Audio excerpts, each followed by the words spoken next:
안녕하세요.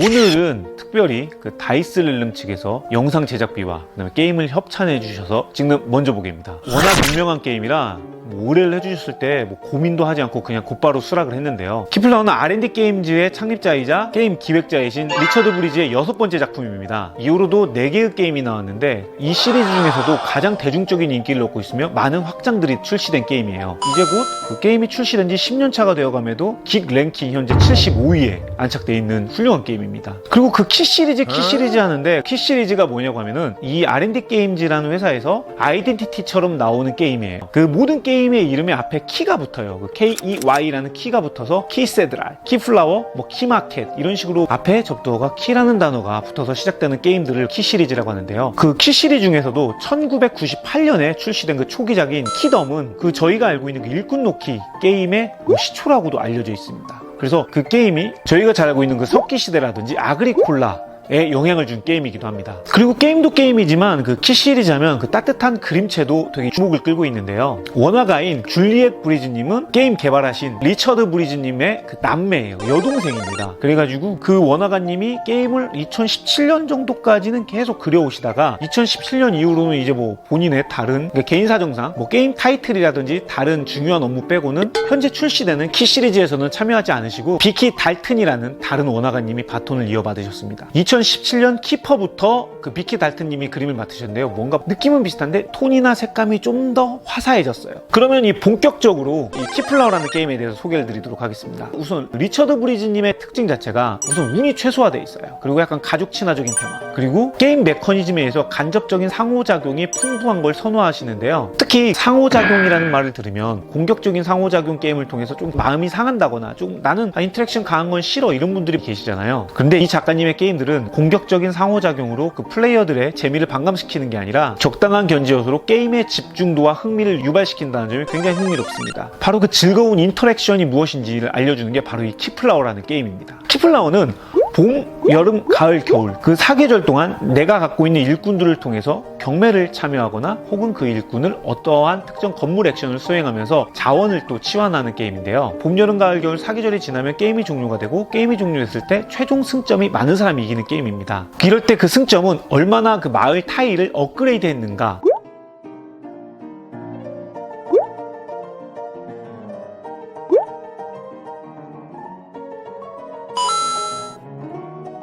혹은 게임이 끝났을 때 점수를 얻는 조건에 맞게끔 얼마나 마무리를 잘 하였는가로 크게 나눠집니다. 그리고 또 액션 자체는 주된 행동은 내가 갖고 있는 일꾼을 가지고 경매에 참여하거나 일꾼을 놓고 액션을 수행하거나 이렇게 크게 두 가지로 나뉘는데요. 여타의 게임이라면은 경매 페이지가 따로 있어서 경매를 한 뒤에 경매가 끝나고 나면 가져온 걸 가지고 일꾼 놓기를 통해서 액션을 수행하고 이렇게 다른 페이지로 나누어졌을 텐데 이 키플라워는 경매와 일꾼 놓기라는 두 가지 메커니즘이 한 번에 이루어진다는 점이 가장 큰 매력 포인트예요. 물론 그 두 개를 동시에 진행하기만 해서 이렇게 사랑받을 수 있었던 건 아닙니다. 우선 우리가 잘 알고 있는 경매 게임의 가장 큰 단점이라고 한다면 자원을 많이 갖고 있는 사람이 경매에서 이기는 거기 때문에 많이 가진 사람이 또 다음 경매에서 유리하고 또 많이 가진 사람이 또 유리하고 그래서 뭔가 부익부 빈익빈 현상이 가속화되는 게 약간 경매 게임의 단점이라는 단점인데요. 그러나 이 키플라워는 경매를 일꾼을 통해서 하는데 그 일꾼의 색상을 3가지로 나눠놨어요. 그래서 노란색, 파란색, 빨간색이라는 색상으로 나눠놓고 그 처음 경매에 입찰한 사람의 색깔을 따라가야 된다는 그 룰을 두었습니다. 경매를 처음 시작한 사람이 빨간색 일꾼으로 입찰을 한다면 다음에 따라붙는 사람도 꼭 빨간색 말로 추가적인 비딩을 해야 된다는 것이죠. 그로 인해서 상대방의 일꾼수가 총 일꾼수는 아무리 많더라도 그 색깔이 만약 골고루 분포가 되어 있다면 결국 각 타일마다 치러지는 경매에서 일방적인 우위를 점할 수가 없는 겁니다. 반대로 내가 전체적인 총량은 적더라도 한 가지 색상을 어느 정도 상대편보다 많이 보유하고 있다면 내가 원하는 타일 하나는 확실하게 필살 승리로 거머쥘 수 있는 것이죠. 그렇기 때문에 단순한 경매가 아니라 전략적 입찰이 가능하게끔 경매 게임의 흐름을 바꿔놓았어요. 또한 동시 진행이다 보니까 내가 일꾼이 많다고 이걸 경매에만 다 쓸 수 있는 게 아닙니다. 경매에도 일꾼을 쓸 수 있지만 이 일꾼을 가지고 이미 내가 전 계절에 가져왔던 타일들을 사용할 수 있고 혹은 경매에 진행 중인 타일도 바로 내가 입찰이 되고 있다면 사용할 수도 있습니다. 역시 이 또한 이미 건물을 사용하기 위해서 올라간 일꾼들의 색상을 따라가야 된다는 점과 그 건물에 이미 누가 사용하고 있다면 이미 올려져 있는 일꾼보다 한 개나 두 개 더 많은 일꾼을 놓고 사용할 수 있다는 점인데요. 그리고 총 3번의 액션 혹은 3명의 일꾼이 올라가서 액션이 수행되면 더 이상 그 타일은 그 계절에 사용될 수 없다는 점이 이 일꾼을 지금 입찰을 할 건지 혹은 액션을 수행할 건지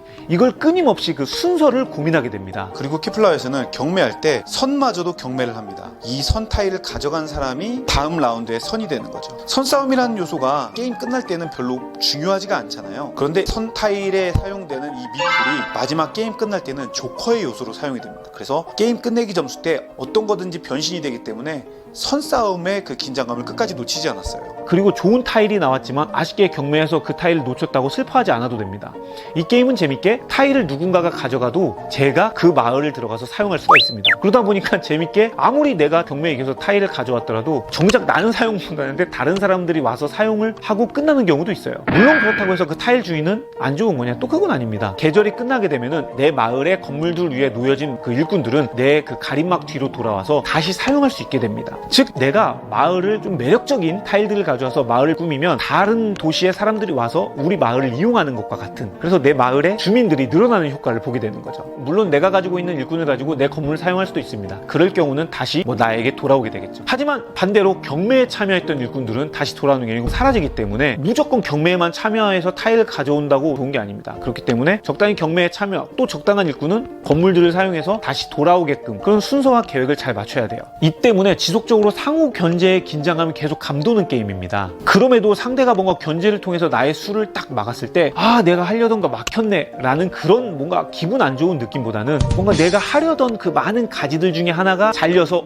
그럼 나는 이거 해야지 라고 상대의 견제로 인해서 나의 선택지가 줄어들었다는 느낌이 좋습니다. 왜냐면은 이게 처음에는 뭐부터 하지? 막 이런 좀 막막함이 실은 있거든요. 그러나 서로 일꾼을 하나 둘씩 놓다 보면 서로에 의해서 서로의 갈 길이 어느 정도 정해지게 되는데, 그렇게 물론 순순히 상대가 원하는 길을 열어두진 않겠죠. 적당히 서로가 승부해야 될 승부처 포인트도 있습니다. 때문에 키플라워가 4인풀 베스트인 이유기도 하고요. 뭔가 게임의 재미가 2인이건 6인이건 크게 달라지지 않는 점도 굉장히 신기합니다. 그렇지만 게임의 플레이 타임이라든지 이 공간의 테이블 크기를 생각하면은 아마 2인에서 4인까지가 조금 저는 개인적으로 괜찮지 않나라는 생각이 듭니다. 그리고 키플라워가 이 본판만으로도 충분히 리플레이성도 그렇고 깊은 재미를 줍니다. 그럼에도 그 타일 하나가 주는 그 추가적인 재미를 무시 못하기 때문에 지속해서 지금까지 나오고 있는 그런 프로모 타일들을 모으기 위해서 저도 굉장히 애를 많이 쓰고 있었는데요. 이번 펀딩에서는 감사하게도 지금까지 구하기 힘들었던 프로모 타일들이나 미니 확장들을 스트레치골로 만날 수 있게 되어서 개인적으로도 굉장히 기대가 큰 펀딩이라고 생각합니다. 다이스렐름에서 정식 출시되는 키플라워 한국어판이 3월 31일 날 ODM에서 정식 펀딩이 시작됩니다. 관심이 있으신 분들은 펀딩 페이지를 통해서 또 세부적인 정보를 얻으시길 바라고요. 좋은 명작 하나 챙기셔서 두고두고 즐기시면 좋을 것 같습니다. 그리고 펀딩의 반응이 좋아서 정식적으로